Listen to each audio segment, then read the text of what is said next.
We are back with another live episode of Bully Ball on the Gold Standard Podcast Network. I'm Jason Aponte, joined by Steph Sanchez. Steph, hair's looking immaculate. Had a few days off. How you feeling? I'm feeling good. What's funny? You always start the show by saying something about my hair. Even if when I have a hat on, you're like, no hair No today. hair today? Uh, but I thought it was funny because my brother, who sometimes listens to the show, he's like, that Jason guy is just obsessed with your hair. Jimmy Garoppolo? Oh man, isn't he supposed to be busy? Worrying about his concussion protocol and stuff. But Yeah, yeah. I For think those that don't know, my brother looks a lot like Jimmy a Garoppolo. lot So like Jimmy. A lot a like lot. Jimmy. That's an insane problem to have. But no, I mean it's a running bit. At this It is. point. That's why I told him. I was like, I think that's It's our just a thing running now. joke, and it's the easiest way to start the show. If the vibes seem a little bit like, hey, things are cool, is because the 49ers played on Thursday. And, we as 49er fans got to watch other teams suffer this weekend in terms of like, well, is your team going to win? Did your team lose? Hello, Dallas Cowboys. Um, so, Steph, before we get into the football stuff, the Thursday night football game has drawn a lot of criticism in terms of like, well, you got an early turnaround, all that stuff. But I got to tell you, having like basically like Friday, Saturday, Sunday off, like just so we could like watch football, I sign me up for that. Sign me up for It's that all the time. immaculate. It was immaculate. Honestly, I think it helps when your team wins Of course. because, like, had they lost, then we'd have this mood going into the weekend, and it wouldn't have been pretty. But I think it's great if your team could win on Thursday. You feel great about it. You can just hang out, touch grass, as I always say, and just enjoy football. Like, I probably checked my fantasy team like over 100 times, throughout the weekend, and it was great because I had the time to do it, and it's a lot of fun. I did nothing but sit on the couch and enjoy football on Sunday. Literally what Kyle Shanahan said he wanted to do. And I was just like, oh He man, just he's like just like me. Yep. I mean, the other thing is too, is I think the process in which I watch football, the 49ers is, I've got my notepad. I always try to write things down so I can go back and remember and mhm. understand, like It's those type of work. things. We're And I'm always on working. edge. People don't Mm, realize that. Like we Yeah. work. Yeah.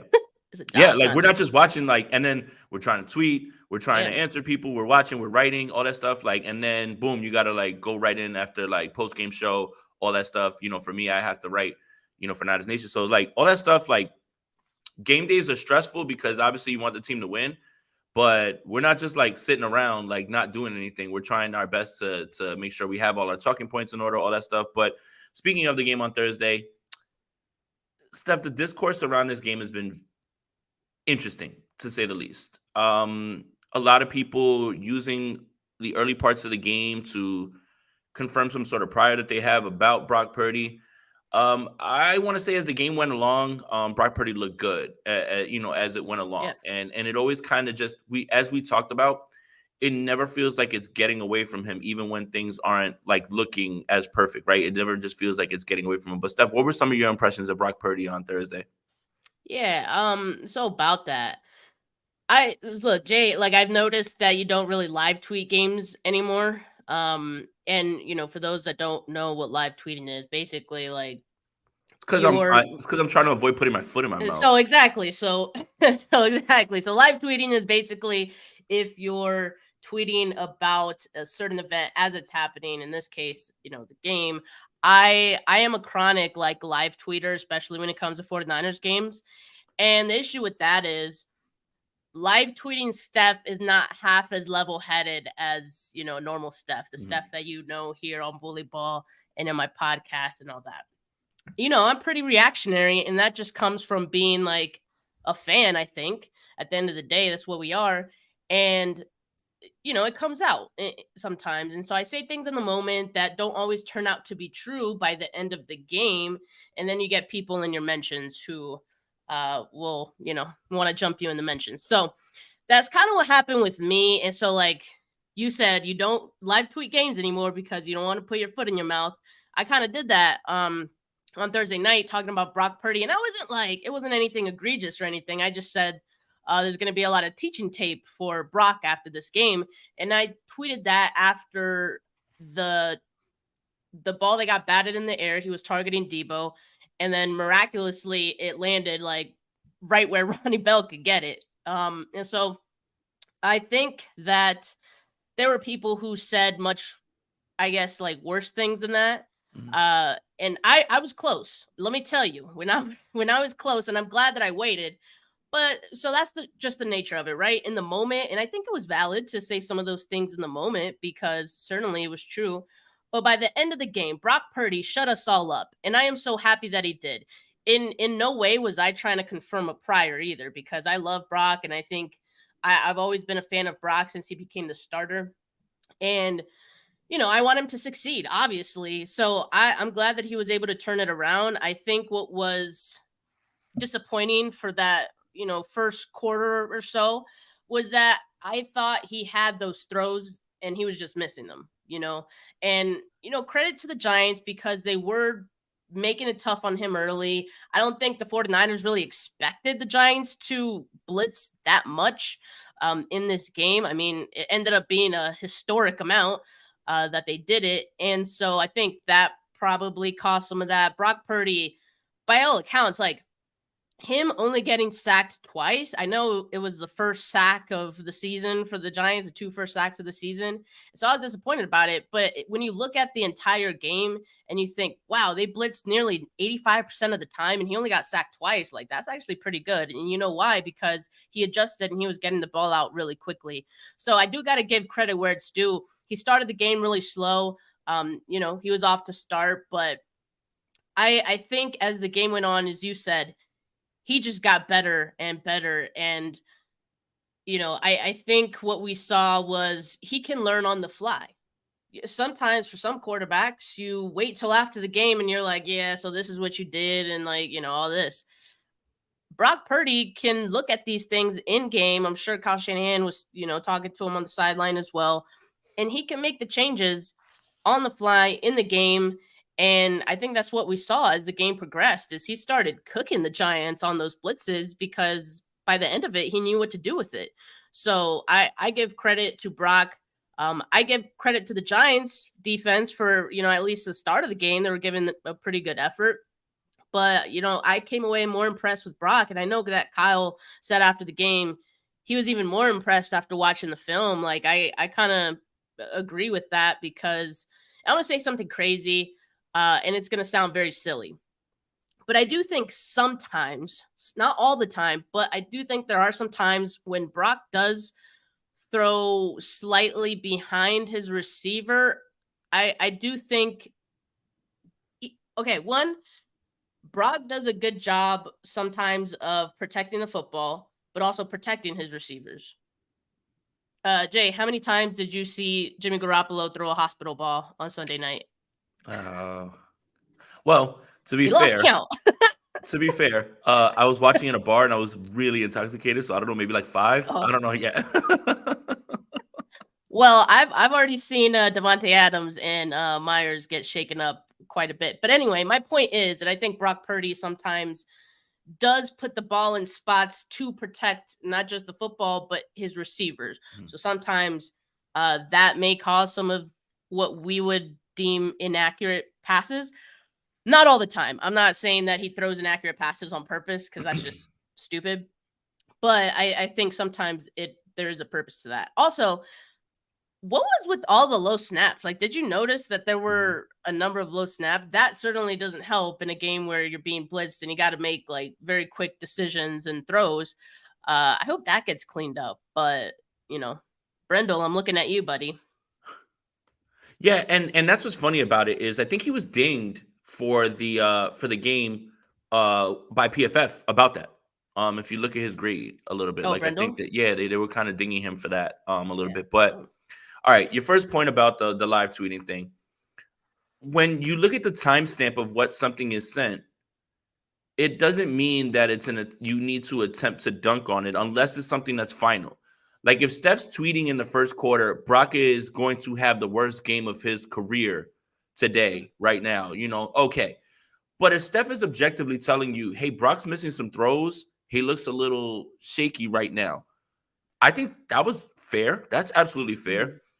It's gotten to a point where almost like you can't even suggest anything poor about Brock Purdy at all, right? Like nothing. That's one. Two, As the game went on, I think the Giants' biggest mistake was that they just kept blitzing. And when you know it's coming, okay, Kyle's watching all of this on the sideline as well too. So call things that are, you got to get the ball out on time. Move, throw the ball here, throw it there. If they start to mug 6 on the line, drop 2. Like, why are you sending 6 every single time? Credit to the Giants, and the thing that I think that they did that I am sure other teams are going to try to duplicate for a certain amount of plays. They're not going to blitz as much as that, is press coverage, with man, but also no Brandon Ayuk. I think that was something that's a little bit lost in the sauce, is that, like, Brandon Ayuk can beat any man defender. We love Deebo Samuel. He had a great game, but they were having trouble separating. There was a lot of separation issues, especially when I watched the film again. Mm-hmm. But the Giants, what would have helped them would to have confused a little bit more. Show the 6, drop 2. Like, instead of just sending 6. Now, look, you're going to get pressure. You're going to not allow the 49ers to take shots downfield, right? Like, you're trying to protect against that. But you're sending 6, and then you're going to ask one guy to cover Christian McCaffrey in the flat on a throw. Or the same thing with Deebo, like when they throw the screen to him. Like, that was the game plan. That was like the part of it that it's like, okay, you can blitz all you want. Now we know that you're going to be blitzing because they blitzed. I think literally 5 dropbacks were not blitzed. If you're not mixing it up, then you're not going to confuse, right? So other teams, they might be able to get more pressure with 4. Sometimes they'll blitz with 6. But I for sure believe that teams are going to look at this and say, well, look at how he performed in the first quarter. Maybe we should try to duplicate this a little bit, especially putting pressure on the right side and seeing how those guys react to it. Because Spencer Burford got dinged for pass blocking, I believe, like 28.1 again, like in his with his PFF grade. So, yeah, look, he went on and he got better, because if you continue to do the same thing over and over, Kyle and Brock are going to figure it out, and they've got beaters for everything. How you keep them at bay is by keeping them off balance and not like doing this over and over. Like, as you saw later and later in the game, those blitzes were far and far less effective because they knew it was coming. They're getting the ball out. And credit to Brock, man. The throw to Ronnie Bell, the throw to Christian McCaffrey, that was an incompletion. That throw to Deebo Samuel. Those are big boy throws. Those are big boy throws, man. And that's what you want to see, because Philadelphia's got a hell of a front line. So does the Dallas Cowboys. They lost to the Cardinals, but still, like, those are the teams that you're looking at. And if they can somewhat duplicate that, they have a chance to really try to hold this offense at bay. But Steph, the funniest thing is this: having said all of that, having said everything about this shaky first quarter, first half, whatever it is that you want to call it, 30 points again, 30 points again, and it's not for you to, be overconfident or say, hey, is this the floor? And look at this throw to Deebo. It's incredible, man. It's not to say, oh, this is the floor, but the 49ers can get 30 regardless, right? If they're playing their best game, they can get 70. No, that's Miami only, right? But that's the point. That's the thing that I walked away with the most. No Brandon Ayuk. Oh, yeah, George Kittle guy's pretty good. Deebo Samuel's really good. Christian McCaffrey's really good. And Brock Purdy's still 30 points. 30 points, 3 straight weeks. It's hard to look at this team right now and not say that they can do whatever they want offensively. And when the defense is playing that well, I'm sure we're going to talk about that. How do you beat this team unless they beat themselves? And we have to start now after 3 games. I feel like I don't know anything about this team that I didn't already know in the offseason, and we're going to find out in 2 weeks. I hate to look past the Cardinals. Steph and I can. The 49ers won't. Yeah, exactly. But I think we're going to learn. We're going to learn much more about this team when they face Dallas, when they face the Bengals, when they face the Ravens, when they face, the Eagles. That's when you'll learn about this team. I don't learn anything by them beating the New York Giants or beating the Steelers or the Rams. Those are teams that I expect them to beat. Yeah, I think that's fair, but like I would say like we are still learning a bit about this team, and I do know that people say like, they've evaded the slow start, like they've scored 30 points. I would argue, and I've said this in my podcast as well, I think you can argue that they are starting slow. And yet they're still winning and they're still scoring 30 points. So they're figuring things out. They're leaving points on the field. Like, we've seen that. So they are starting slow. They got penalties too. I think they're still in the bottom 10 in like penalties. They're still winning games and they're still scoring 30 points. So yeah, I think like the biggest takeaway for me is that they don't need to be perfect. Certainly it helps the opponents that you've been going up against thus far have been, pretty weak teams. So that helps as you figure things out, you can still win some games. But I think we're seeing that this team can beat you in a variety of different ways. And you mentioned that, Jay, that they have beaters for everything, and they really do. And I think also it's a testament to the personnel that they have, especially on offense, that it is a Swiss Army knife. You can do whatever you need to do with the types of players that they have. And I think with Brock Purdy operating the offense the way that he is too, anything they could really do anything that they need to or want to because of who they have on offense. So I think that's what we're seeing through these like first few games. And they will clean up some of those things as the season progresses. And so, yeah, I mean, I think the sky's the limit. In my opinion, they look like the best team in the NFC. I don't care that the Eagles won yesterday, too. They're also one of the undefeated teams in the NFC. But the 49ers have looked more consistent. And they just simply look better than any other team in the NFC right now. So that's with them not being perfect. That's with them really not rolling like we expect them to. And yet they're still rolling like we expect them to, if that makes sense. No, there's definitely room for growth on the offense, which is scary, right? Like you still would like to see George Kittle get involved when Brandon Ayuk's there. But again, Brandon Ayuk's not there. And this team typically, for 49er fans, it's been a trend with Kyle Shanahan. They take off at the end of the year. They really get it together and they start to get it together at the end of the year. And it's something that you have to look at and say, this is more of a trend than just the way that they are. Now, health is going to be paramount, obviously. But yeah, I think it's very fair to say that they still are not clicking on all cylinders. And yet 30 points, the defense is playing well as well, too. But credit the New York Giants. This is an incredibly personal game for me. I needed this one. Me, as an East Coast 49er fan, I needed this one very badly.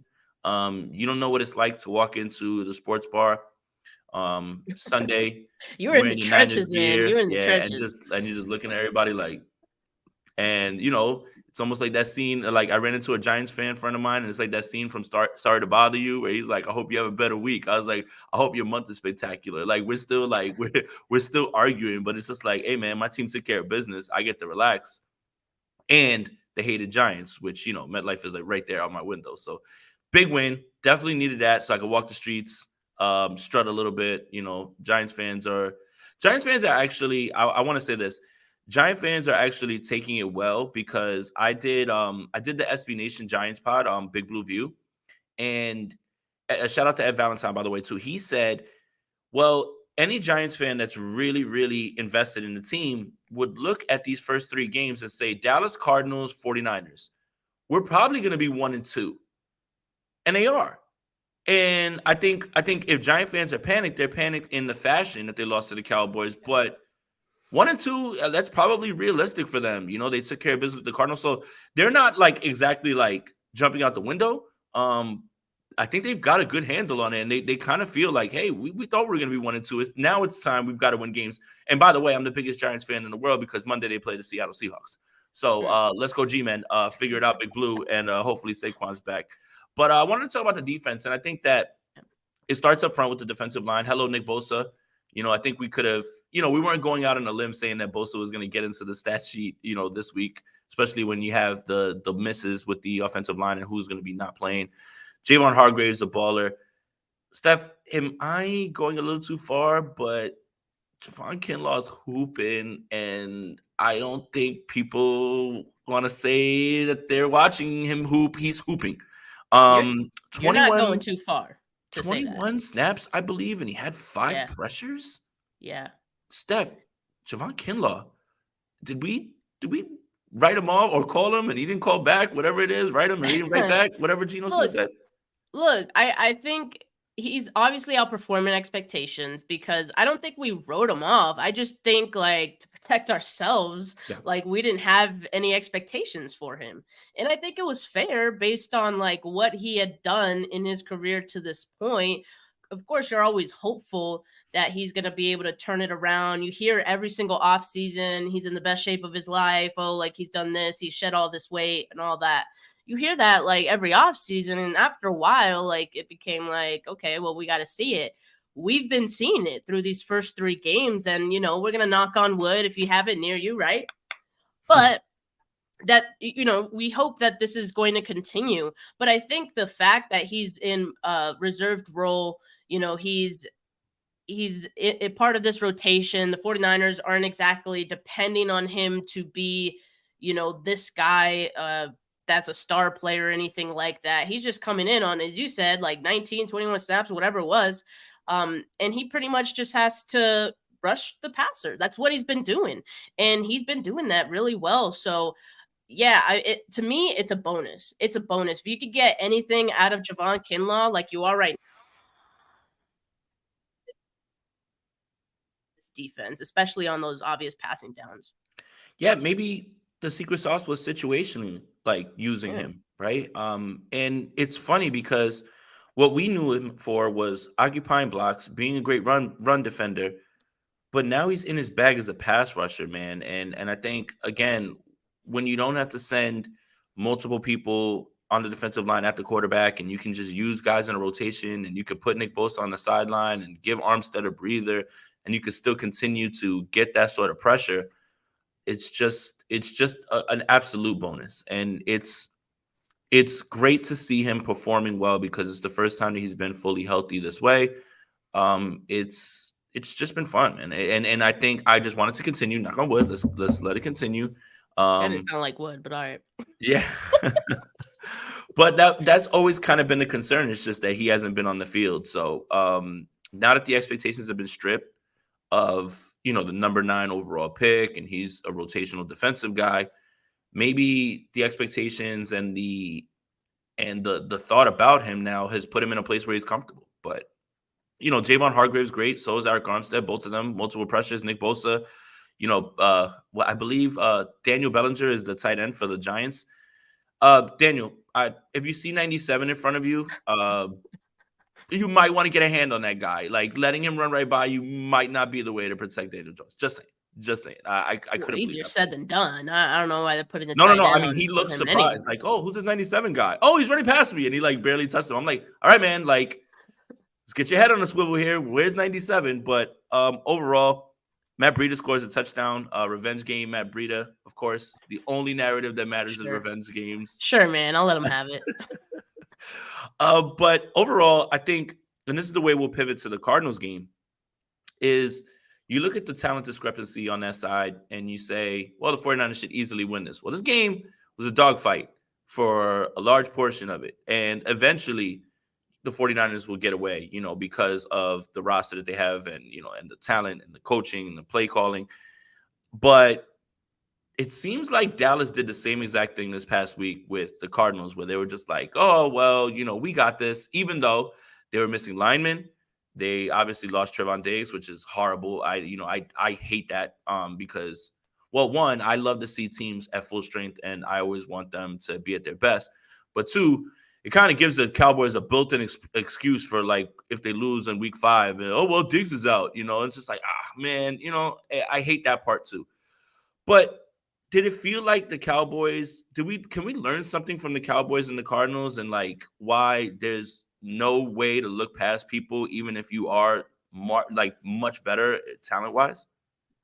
Look, I'll say this. Like, I do feel like it was, for more reasons than one, it was great that the Cardinals beat the Cowboys. For the obvious reason, that's number 1. But 2 is because I don't think the 49ers really have an excuse to go into this game and say, oh, well, we just didn't know that the Cardinals were going to play us this hard.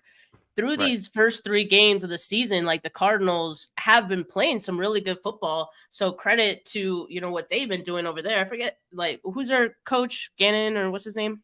Jonathan Gannon. Yeah. So I wrote them off early, and I was like, you know, they're not tanking. Suck. Yeah, they're not tanking. Which say what you want about that. Maybe they should be, but I mean, they've been playing hard and it's admirable. And I think, they're putting their best effort out there. Clearly, they're not one of the best um rosters in the league. And so like I think that's why a lot of people thought they were gonna be really bad this year. Also going in with a first year head coach, but they're giving it their all. And, I think the one positive too is they gave it their all against the Cowboys and they're probably feeling really good about themselves. Maybe they'll let up just a little bit against the 49ers. I don't know. That's my hope. That's my hope. But no, the 49ers can't go into that game thinking um that they're just gonna stroll right past the Cardinals. I think it's a divisional game. It's gonna be tough. So I think the 49ers know what's ahead of them. And you can't just be looking ahead at that Cowboys game in week 5. Me and Jay can do that. The 49ers cannot Oh, because I it totally am. is it is a week by week thing in the NFL, and you have to execute or someone's going to beat you, right? So, yeah, this is going to be an interesting game. You were mentioning that other teams may want to start to blitz more against the 49ers. The Cardinals don't blitz a whole lot. In fact, I think they blitz the least out of any team, but they are very successful when they do it. And they have a 60% pressure rate when blitzing. That's second in the NFL. So I kind of wonder if they will dial it up a little bit more in this game, to try to give Brock some problems. The one positive, though, that I think we can take from this, they haven't been so great at tackling. They've given up 299 yards after first contact. And Jay, tell me who's the best, yak team in the NFL. The 49ers? Bingo. Yeah, you won. But yeah, obviously it's the 49ers. And after what we saw Deebo do this past week on Thursday, they're going to see a lot of that, right? And let's not forget Christian McCaffrey as well. Like all these guys can get yards after the catch, after first contact. So what was that face for? No, we forgot. We forgot. The national nightmare's over, Steph. Christian McCaffrey came off the field against the New York Giants. Oh my God, guys. It almost is like that was just a 1-week thing, and they needed him in that Well, Rams game. And anyone could have seen that Christian McCaffrey finally came off, and he got 10 days off. I hope he took a bunch of naps. I hope he got tucked in. I hope he's been resting. But the national nightmare is over, Steph. Christian McCaffrey came off the field. It almost felt like it was right there for you the entire time, and not to freak out over a 1-week thing, man. But yeah, I had to get that back in there because it's just funny. Yeah, it's just so funny to me, man. It's just you got to see no, Elijah I Mitchell, mean, Jordan Mason played. What more do you want? What else? That's what do it. you It's want? done. There you go.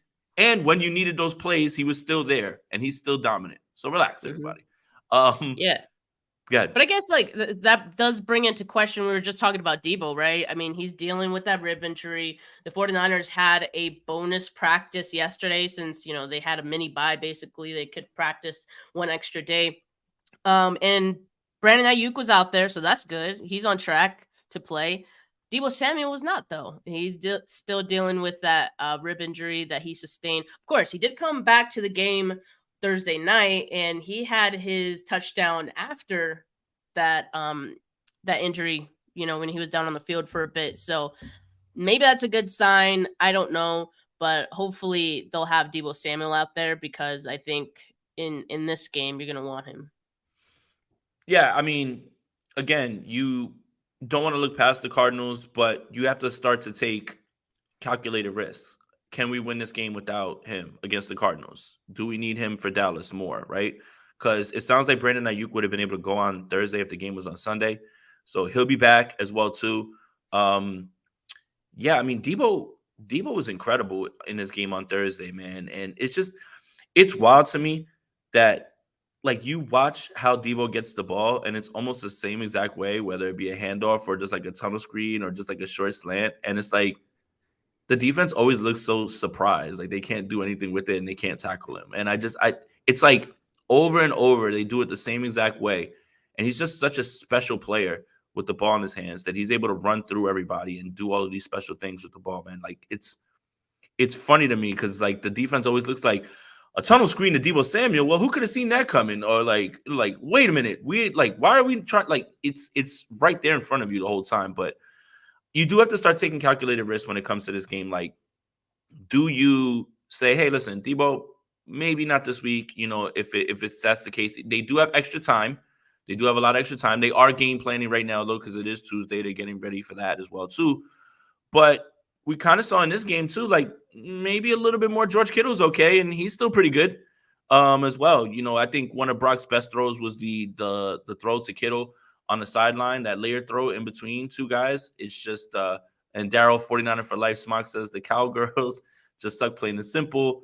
I'm glad they lost. I think we all are. I think America won. Actually, when they lost to the Cardinals, it was pretty funny. That's really why they're called America's team, because anytime they lose, America loves it.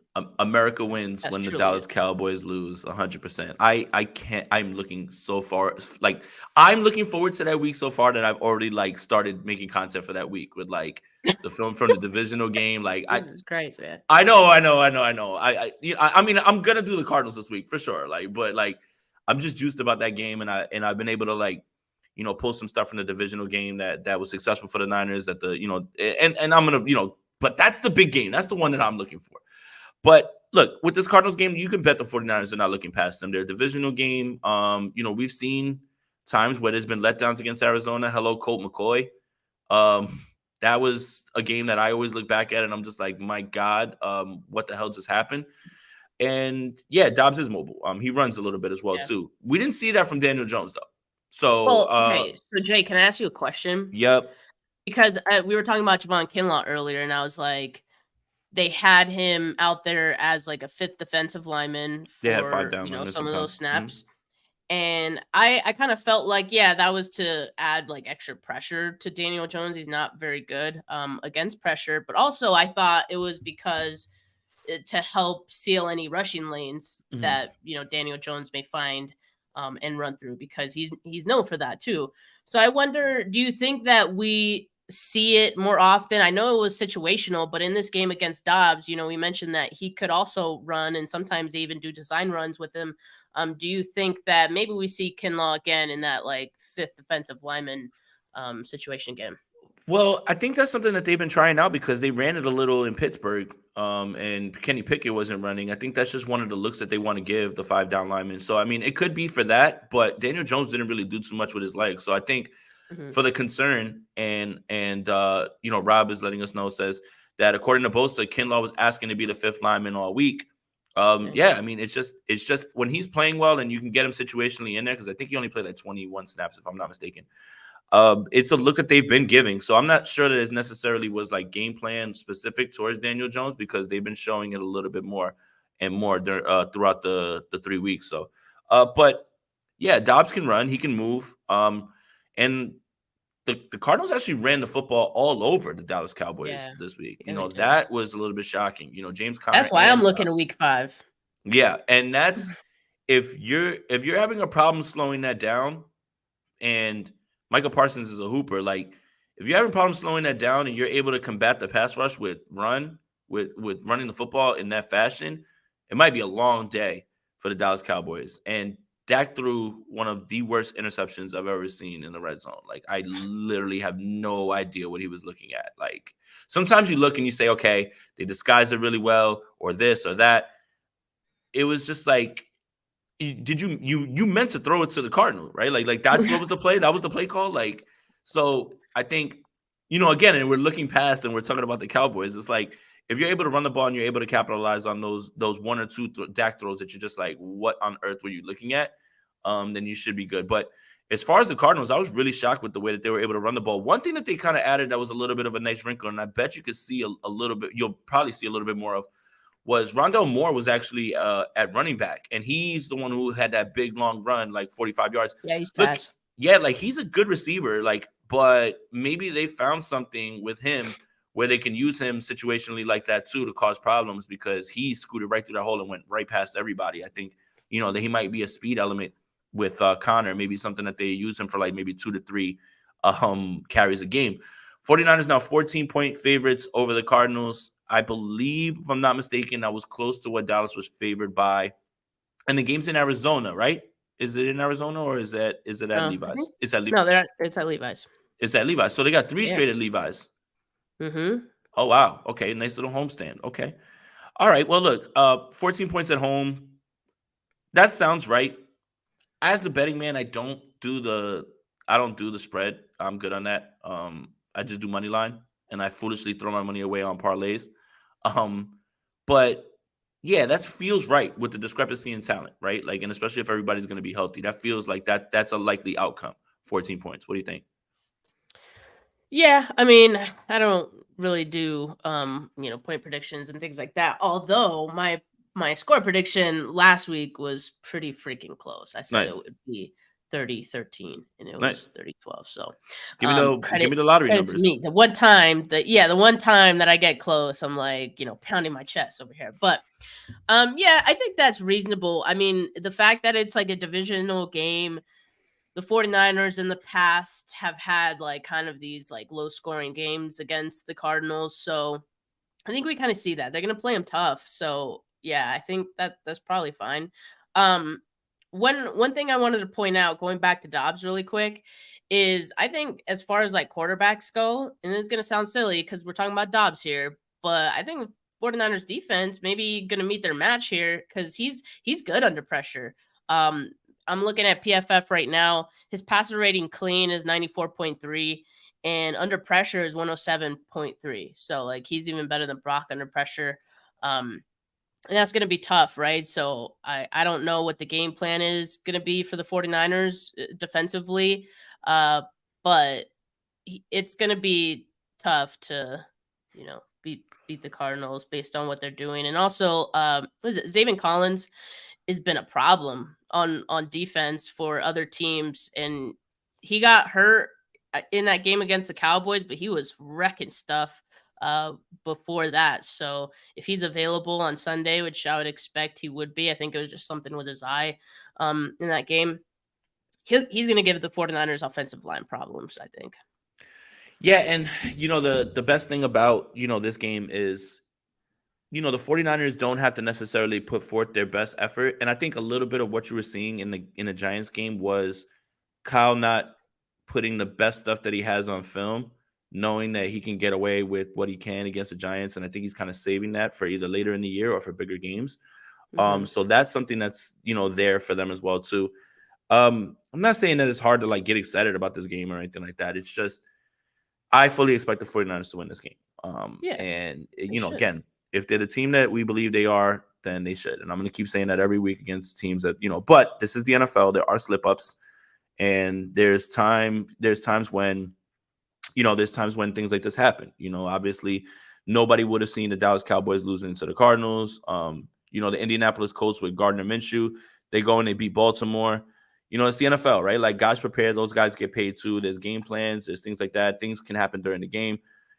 It's all there. But, conventional wisdom would say the 49ers are going to, dominate in this game. And whatever the defensive game plan is, I love how they throw in Talanoa Hufanga getting an interception off of a bounce. I don't know, Steph, and maybe you can correct me if I'm wrong. I don't know of another player who's just always in the right spot when the ball's like in the air. Like and it's always to him. It's always to him. Like, he could literally he's be lurking, 20 yards man. away. Yeah, the 20 yards away, the ball's up in the air, and he's just like, oh, I got it. Here I come. It's like, man, what the hell are in those gloves? A magnet? he be lurking, man. It's not just that he's getting lucky, like, oh, he's just in the vicinity of the ball. Like, I think he's putting himself in those spots, right? So it is a bit of luck, probably, when balls get batted up in the air, what have you. Sometimes you get a lucky little bounce or whatever. And it goes your way. And in this case, it goes to Hufanga's way quite often. But, I think also it's a mixture of him being in the right spots at the right time, too. But yeah, Rob put this little stat in the chat here. He said a win Sunday would give the 49ers 3 NFC wins and 2 wins in the NFC West. And, you talk about, Jay, the fact that the 49ers, if they're the team that we expect them to be, they're going to win this game. Yeah, I mean, like, you have to win these games, divisional games and conference games, because they mean so much in the grander scheme of things. And I think because they started so slow last year and because they probably feel like there were some games they dropped early, I think they're more focused than ever, and they know how important these games are. When it comes to seeding, later in the season, and so it's week 3, but it's never too early to start thinking about those things. So I think the 49ers know what's at hand here, and yeah, I think they're gonna win this game. 100%. And you know what? I'll probably save that for the end of the show for like a little bit of a funny thing. I'll save that part. Okay. What I wanted to ask is this: John Lynch and Kyle Shanahan are going to be here for a long time. Mm. Why is Mm. that?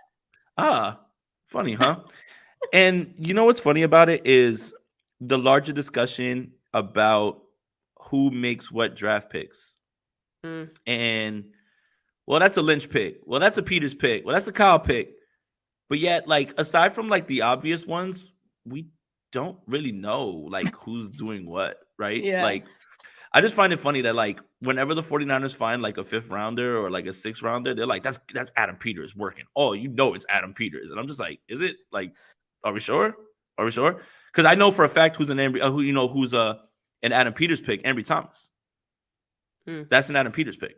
That one's not looking so good. Like it's just funny, right? So the extension comes out and then everybody's like, well, why? Why now? Why? You win 13 games, you build like this incredible roster, you have a ton of cap space. And let's not, put the fact that Jed York has probably learned his lesson about sending off great leadership because you haven't won the Super Bowl. So, Steph, I'm going to ask you, is this premature because they haven't gotten the Lombardi, or are you just happy to get this done because it's like they're already built something that's really moving in the right direction?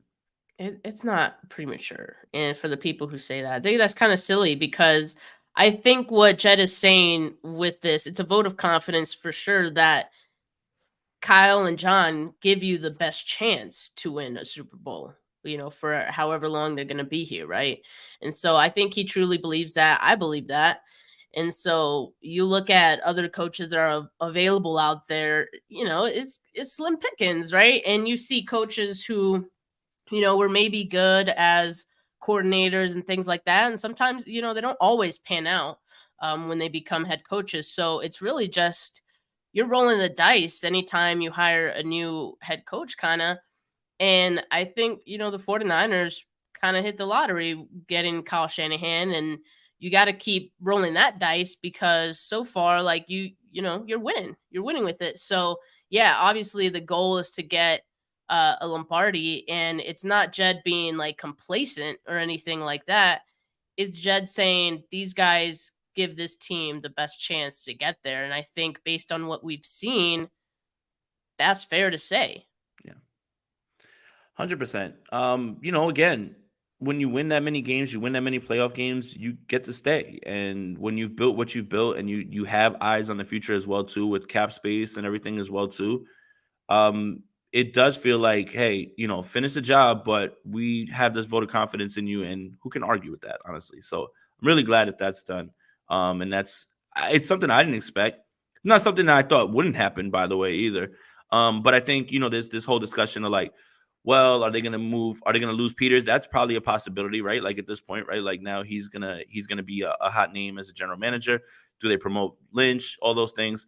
But at the same time, it's like for every time that you look at a pick and you're just like, hey, that didn't work out. When you look at all the other moves in terms of who they get later on in the draft or who they get as free agents, you really can't argue with it. A lot of teams would die to be in the 49ers position right now with this many skilled players and this much money and goody, we get to scout first round picks again, maybe, right? Like unbelievable, right? We don't got to wait for the 3rd round anymore. Finally. Yeah. So, I mean, everything's kind of right. All is right in the world right now. Like I got to say it again, Steph. When's the dagger coming? Who's going to pull the rug out from under? Like things are just going too well right now. And you remember like what we were saying before the season started and before like Bosa got his deal? We were like, the vibes were off. The vibes are off. Something is afoot. Something ain't right. Mm-hmm. And really, everything was fine at the end of it. But like I just think this is how it's gonna be. Like let's just enjoy that things are moving in the right direction right now. It's not always going to be perfect, But I think we know that this team is good. This team is talented. They're going to continue to win games. I think based on what we've seen so far through these first 3 weeks of the season, they're going to win a lot of games this year. And so that's something to feel good about. Let's just stop looking for the bad. Let's stop waiting for the shoe to drop, right? Like, let's live in the moment, enjoy what's in front of us. And what's in front of us is a good 49ers team. So I'm not pessimistic. I just I don't want to be caught off guard, right? Like it's almost like that scene in Baby Boy when Tyrese is sitting in the chair and Ving Rhames comes and he just grabs him up. Like that's kind of what I'm waiting for, like right now. But so you're just cautious. You're very cautious. Yeah. Oh, always, optimistic. Always. I'm looking like even if there's no cars coming, I look both ways. Like I'm not just gonna run into the street. I mean, well, you live on the East Coast, man. You got to watch out for them cars. Yeah, especially when you're wearing 49ers gear and he's probably a Giants one. Oh, got him again. All right, look, Steph, 45 minutes in, guys. Make sure you like this video, subscribe to the channel, hit that notification bell for when we all go live. Make sure you get the Gold Standard Podcast Network wherever you get your audio podcast. Steph, I woke up this morning and we have a group chat. It is you, I, and Rob. Mm-hmm. And I want to ask you this live on air. And Rob, if you feel like you want to jump in, please jump in. I've been accused of being the Jimmy G in this group. I don't know how this happened. Can somebody give me some backstory? Well, the context is that the last few weeks, we will be like, hey, are we good to go at this time? Every Monday, we're like, are we good for bully ball tomorrow at this time? And Jay doesn't even bother to respond anymore. Like, he would just thumbs up. You don't. He just thumbs up, and Rob's like, Jay. And I was just like, he liked my text, so I guess that means he's good. So he doesn't even bother to text us anymore. He's too good for it. He's, this is George Kittle texting Jimmy Garoppolo all over again. Rob, what do you have to say about this, man? Look, all I know is the facts are the facts. We're recording this on September 26th. The last actual text from Jason Aponte in the group chat came from September 5th. Okay. He brought the receipts out. See, he came prepared too. It's been almost a month, Jay. What's up? We can't get a yes. We can't get a hell yeah. Looking forward to it. You just giving me the thumbs up like I'm some, acquaintance that you just met on the street. Look. Brock Purdy's efficient, and I believe in efficient texting. Meaning, like, if I send a reaction, that's efficient. It's more efficient than a 3-letter yes or anything like that. I'm involved. You guys matter. I care about you a lot. And I just feel like that was the easiest way to convey that I'm ready to go at the same time as Steph. And that's a thumbs up. Well, I say 8 words, but 3 words do trick. My God. Please put that audio clip in there. I woke up to the and also I told you what I was dealing with this morning as well too. So I just I had my phone on do not disturb and everything, and I just was but yeah, good God, man. I'm getting attacked by everyone. Well, what was funny is that you brought it up oh wow, we were gonna get owned, and then and then he owned me. Yeah, you ended up getting owned. Daryl says, Jason, you do kind of look like Jimmy G. Man, wait, what? I don't know. I mean, I wish. I mean, if I did, I would. Maybe if you squint really hard. Right. Maybe if you're hungover. Thanks for that. Well, I mean, for me, it's just if I did, I wouldn't be podcasting. I'd be modeling. But hey, this has been a great show, Steph. It's good to see you. It's good to have a few days off, enjoy some football, laugh at other teams' miseries. So, I don't think I don't think I look like him at all. No. Look at that guy, man. No, we were saying earlier that my brother looks like him. We don't have a picture of my brother to put up, but he does look like her Jimmy. Brother. Definitely does, man. It's so funny. But thank you guys for tuning in early in the morning. Appreciate you guys. Make sure you, again, like and subscribe. Make sure you're getting the Gold Standard Podcast Network wherever you get your audio podcasts. Subscribe to the Gold Standard YouTube network. Follow Steph on Twitter at Steph49K. Follow me on Twitter at JasonAponte2103 or X or whatever the kids are calling it these days. And make sure that you go to, oh God, I never get this one right, the Gold Standard Niners website, goldstandardniners.com. Thank you for that, Rob.